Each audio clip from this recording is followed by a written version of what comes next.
اعوذ باللہ من الشیطان الرجیم بسم اللہ الرحمن الرحیم۔ معزز خواتین و حضرات، عزیز طلباء و طالبات، ڈیلی قرآن کلاس میں آپ سب کو خوش آمدید۔ امید ہے آپ سب خیر و عافیت کے ساتھ ہوں گے۔ آج ہم پڑھیں گے سورۃ المائدہ، پارہ نمبر 6، آیت نمبر 55۔ لفظی ترجمہ سماعت کیجئے گا۔ انما صرف، ولیکم تمہارا مددگار، اللہ تعالی ہے، ورسولہ اور اس کا رسول ہے، والذین آمنوا اور وہ لوگ جو ایمان لائے، والذین اور جو لوگ آمنوا ایمان لائے، الذین جو لوگ یقیمون صحیح ادا کرتے ہیں، الصلاۃ نماز، ویؤتون اور دیا کرتے ہیں، الزکوٰۃ زکوٰۃ، وہم اور وہ راکعون جھکنے والے ہیں۔ معزز ناظرین کرام، اس آیت مبارکہ کا ربط آیات یہ ہے، اللہ رب العالمین نے گزشتہ آیات کے اندر اہل ایمان کو بڑی سختی کے ساتھ منع فرمایا یہود و نصارہ کو اپنا دوست بنانے سے۔ اگرچہ خطاب تو اہل ایمان کو ہے، مگر اس سے مراد کمزور ایمان رکھنے والے لوگ ہیں، جن کے دلوں کے اندر ابھی بیماری موجود تھی، نفاق کی بیماری، اور وہ یہود و نصارہ کو اپنا دوست اس لیے بناتے تھے تاکہ مشکل وقت میں وہ ان کا ساتھ دے سکیں، مشکل وقت میں وہ ان کی معاونت کریں، ان کی مدد کریں۔ اللہ رب العالمین نے ان کے اس خیال کو رد کرتے ہوئے ارشاد فرمایا کہ غلبہ کافروں کو نہیں ملے گا، غلبہ یہود و نصارہ کو نہیں ملے گا۔ آنے والے وقتوں کے اندر حکومت، تخت، اقتدار مسلمانوں کو نصیب ہوگا۔ سو اگر تم اس انتظار میں ہو کہ آنے والے وقتوں کے اندر کافروں کو غلبہ ملے گا اور ہمیں ان سے فوائد حاصل ہوں گے، تو اے کمزور ایمان کے حامل لوگو، یہ تمہارا خیال سراسر غلط ہے، حماقت اور بے وقوفی پر مبنی ہے۔ میں اللہ رب العالمین تمہیں حکم دے رہا ہوں اور خوشخبری سنا رہا ہوں کہ آنے والے وقتوں کے اندر اسلام کو سربلندی حاصل ہوگی، غلبہ، تخت، اقتدار مسلمانوں کو ملے گا۔ سو تم اسلام کے دامن کے ساتھ مضبوطی سے جڑ جاؤ۔ مجموعی طور پر پچھلی آیات کے اندر اللہ پاک نے یہود و نصارہ کو دوست بنانے سے منع فرمایا۔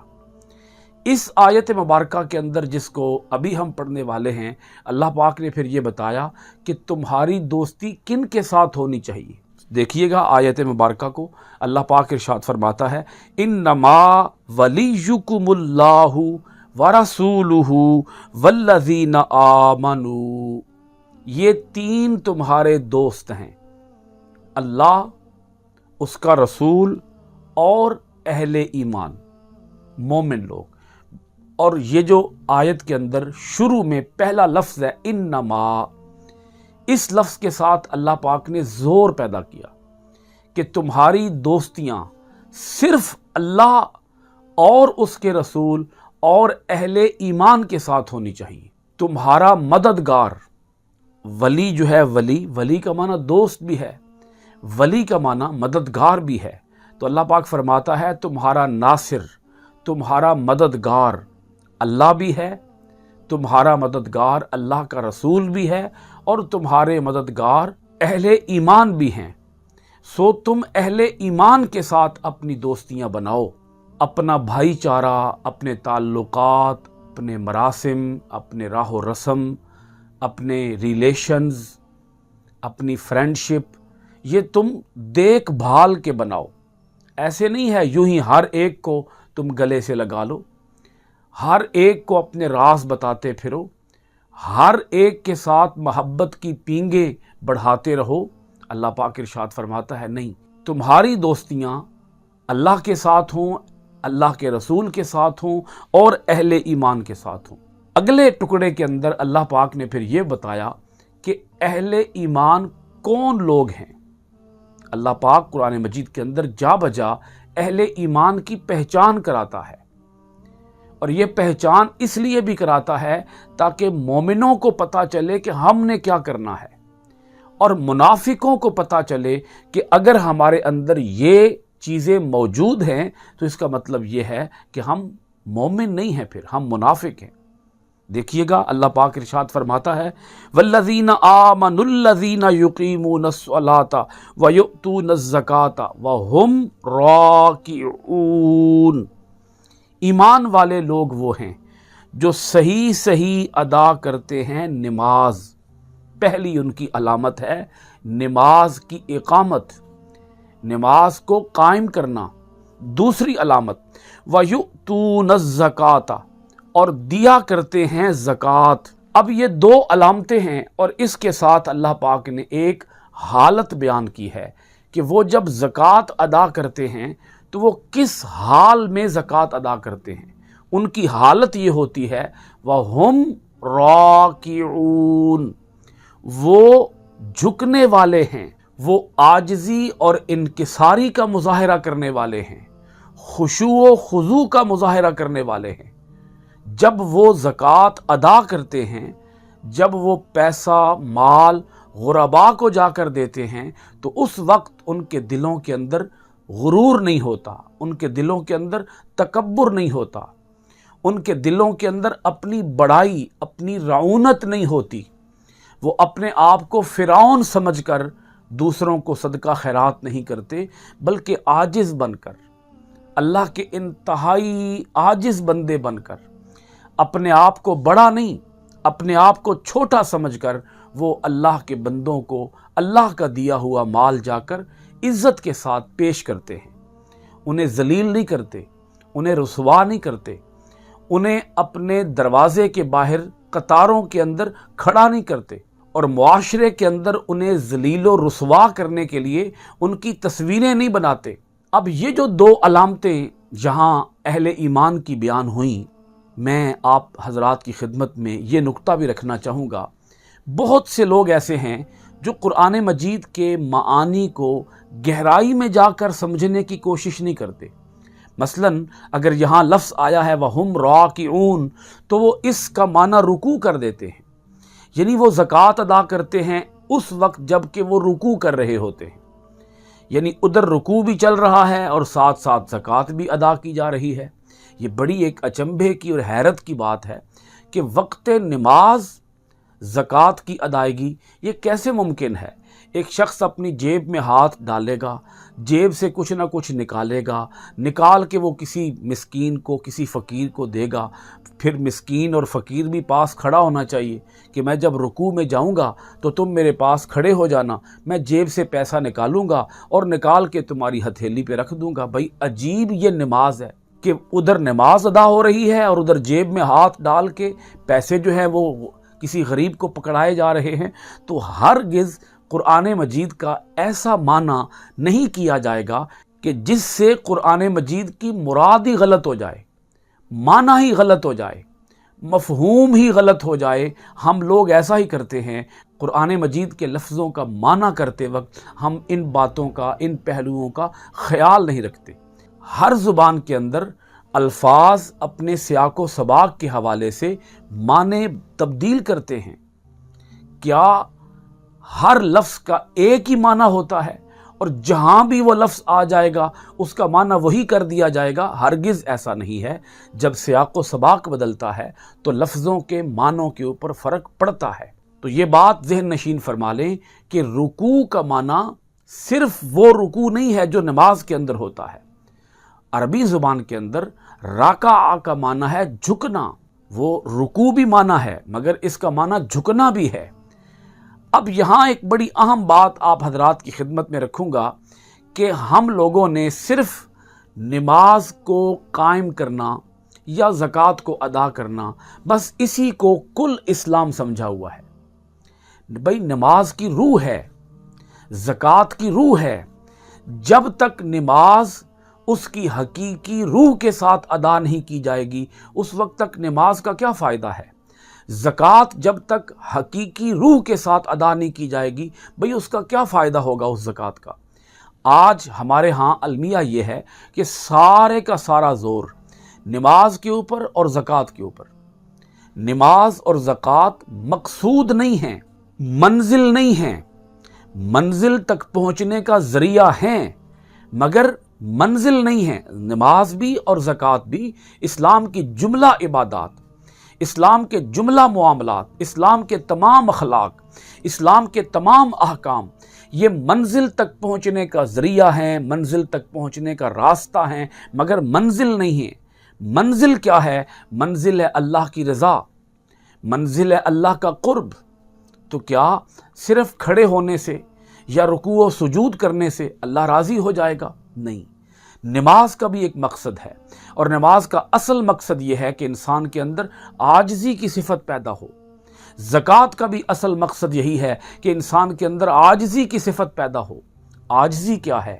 اللہ کے بندوں کو حقیر نہ سمجھا جائے، اللہ کے بندوں کو ذلیل نہ سمجھا جائے، اللہ کے بندوں کو اپنے سے کم تر نہ سمجھا جائے، خود اپنے آپ کو کم تر سمجھا جائے اور باقی سب کو اپنے سے برتر سمجھا جائے۔ آج سارے کا سارا زور مسجدیں بنانے پر ہے، مسجدوں کے اندر تزئین و آرائش کرنے پر ہے، مسجدوں کے اندر نمازیوں کو آرام اور سکون اور سہولیات پہنچانے پر زور ہے، مگر نماز اور زکوٰۃ کا جو اصل مقصد ہے، میں سادہ سی بات آپ کی خدمت میں رکھتا ہوں۔ اگر کوئی آدمی زندگی بھر نمازیں پڑھتا رہے مگر اس کے دل کے اندر کسی غریب کا احساس پیدا نہ ہو، اس کے دل کے اندر ہمدردی پیدا نہ ہو، اس کے دل کے اندر خدمت خلق کا جذبہ پیدا نہ ہو، اس کے دل کے اندر عاجزی کی صفت پیدا نہ ہو، اور وہ پھر بھی اپنے آپ کو سب سے برتر سمجھتا رہے، نواب آف کالا باغ سمجھتا رہے، وہ اپنے آپ کو چودھری اور اپنے آپ کو رئیس اور جاگیردار سمجھتا رہے، اور وہ کسی انسان کو انسان سمجھنے کے لیے بھی تیار نہ ہو، تو آپ خود غور فرمائیں کہ کیا اس کی نمازیں اس کے لیے نفع بخش ہیں؟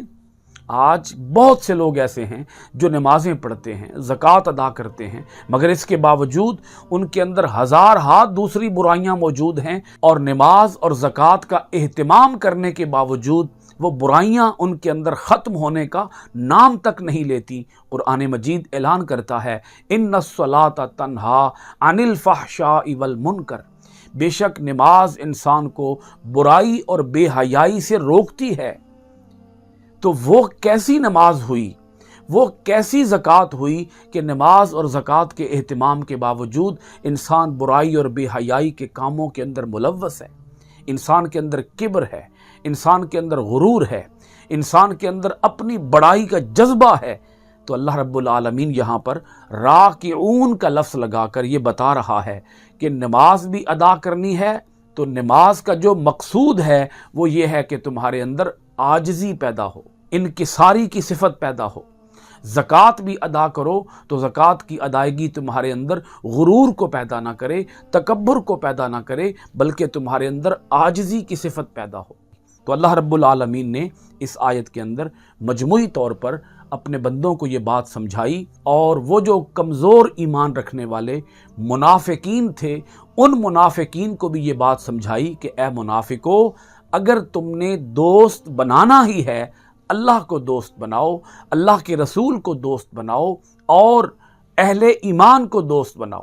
یہ یہود و نصارہ تمہارا کبھی بھی ساتھ نہیں دیں گے، یہ دشمن ہیں تمہارے، مومنوں کے یہ کبھی بھی حق میں نہیں ہوں گے، مومنوں کو کبھی سپورٹ نہیں کریں گے۔ تم خواہ مخواہ میں ان سے امیدیں لگا کے بیٹھ گئے ہو کہ یہ تمہارے خیر خواہ ہوں گے، ہمدرد ہوں گے، غم گسار ہوں گے، نہیں، یہ تمہارے دشمن ہیں۔ تمہارا دوست اللہ، اس کا رسول اور اہل ایمان ہیں۔ اگلی آیت مبارکہ دیکھیے گا، سورۃ المائدہ آیت نمبر 56، وَمَن، اور جس نے یتولا مددگار بنایا اللہ، اللہ کو، ورسولہ، اور اس کے رسول کو، والذین آمنوا، اور ایمان والوں کو، فإن حزب اللہ، فإن تو بلا شبہ، حزب گروہ اللہ، اللہ کا، ہم الغالبون، غالب آنے والا ہے، بہت گہری بات ہے قرآن مجید کی یہ۔ اللہ پاک ارشاد فرماتا ہے کہ جس نے اللہ، اس کے رسول اور اہل ایمان کو اپنا مددگار بنایا تو بلا شبہ اللہ کا گروہ ہی غالب آنے والا ہے۔ غلبہ نصیب ہوگا تو اللہ کے گروہ کو نصیب ہوگا۔ اے منافقو، تم کس جھوٹی امید پر بیٹھے ہوئے ہو؟ تمہیں امیدیں یہ ہیں کہ یہ یہود اور یہ نصارہ یہ تمہارے دوست ہیں، یہ تمہارے خیر خواہ ہیں۔ نہیں، تم آؤ، تم اللہ کی جماعت میں شامل ہو جاؤ، کیونکہ غلبہ اللہ کی جماعت کو ہی ملتا ہے۔ کیونکہ اللہ رب العالمین تمام تر قوتوں کا، تمام تر طاقتوں کا سرچشمہ ہے۔ تمام قوتیں اس کے دست قدرت میں ہیں، تمام طاقتیں اس کے پاس ہیں۔ تو جب طاقتوں اور قدرتوں کا وہ واحد مالک ہے تو اس کے ساتھ دوستی لگاؤ۔ جہاں اللہ رب العالمین نے اس دور کے تناظر کے اعتبار سے بھی بڑی اہم بات ارشاد فرمائی، اور آج موجودہ دور کے حالات کے تناظر میں بھی یہ بات بڑی اہم ہے۔ آج بھی مسلمانوں کو غیروں سے امیدیں ہیں، بیگانوں سے امیدیں ہیں، یہود و نصارہ سے امیدیں ہیں۔ آج بھی ہم جب قرضے لیتے ہیں تو ہم انہی سے جا کر قرضے لیتے ہیں۔ ہم ان کے ساتھ دوستیاں اسی لیے لگاتے ہیں کہ مشکل وقت میں یہ ہمارا ساتھ دیں گے۔ اللہ پاک ارشاد فرماتا ہے اگرچہ تم کمزور ہو، تم تعداد میں کم ہو، تب بھی تم ان سے جا کر کچھ نہ مانگو، تب بھی تم ان سے کوئی امید وابستہ نہ کرو۔ جیسے ایک قطرہ اگر سمندر میں شامل ہو جائے تو قطرے کی حیثیت ختم ہو جائے گی، اور اب اس قطرے کو ہم قطرہ نہیں کہیں گے، اسے ہم سمندر کہیں گے۔ تو اللہ پاک فرماتا ہے کہ تم اللہ کی جماعت میں آ جاؤ۔ جو اللہ کی جماعت ہے یہ اللہ کی طاقتوں کا وسیع سمندر ہے، اس سمندر کے ساتھ آ کے جڑ جاؤ۔ پھر جب وہ قطرہ اس سمندر کے اندر آ کے مل جاتا ہے تو پھر اگر ریت کے طوفان بھی اٹھیں تو ریت کے طوفان خود ختم ہو جائیں گے، وہ سمندر کا کچھ بھی بگاڑ نہیں پائیں گے۔ اللہ پاک یہی بات اہل ایمان کو سمجھاتا ہے کہ اے اہل ایمان، تم ان یہود و نصارہ سے توقعات وابستہ کر کے مت بیٹھ جاؤ، یہ تمہیں کبھی بھی کوئی نفع، فائدہ، خیر نہیں پہنچائیں گے۔ تم اہل ایمان کے ساتھ جڑو۔ اگرچہ تم تعداد میں، طاقت میں اس وقت کم ہو، مگر آنے والے وقتوں میں اللہ کی جماعت ہی غالب آئے گی۔ کیونکہ یہ کیسے ممکن ہے کہ اللہ تعالیٰ اپنے بندوں کو، اہل ایمان کو بے یار و مددگار چھوڑ دے؟ یہ کیسے ممکن ہے؟ اللہ تعالیٰ اپنے اہل ایمان کی مدد نہ کرے، یہ کیسے ممکن ہے؟ آج مسئلہ یہ ہے کہ ہمارا ایمان کمزور ہے، ہم ایمان میں ناقص ہیں۔ وہ جو منافقین تھے وہ بھی ایمان میں کمزور تھے، تبھی یہود و نصارہ سے وہ جا کر محبت کی پینگیں بڑھاتے تھے اور ان کے ساتھ راہ و رسم نکالتے تھے، اور سمجھتے یہ تھے کہ مشکل وقت میں یہ ہمیں بچائیں گے۔ اللہ پاک فرماتا ہے نہیں، مشکل وقت میں تمہیں یہود و نصارہ نہیں بچائیں گے، آنے والے دنوں میں غلبہ اللہ کی جماعت کو، حزب اللہ کو نصیب ہوگا۔ سو تم آ کر حزب اللہ کے ساتھ اپنی وابستگی قائم کرو، اپنی اٹیچمنٹ بناؤ۔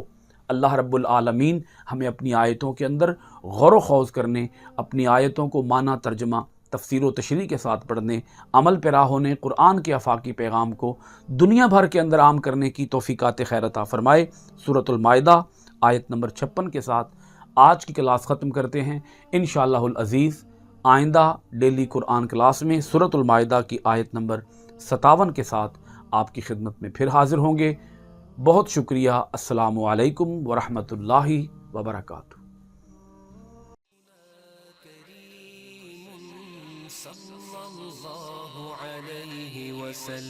سیدنا کریم صلی اللہ علیہ وسلم، سیدنا کریم صلی اللہ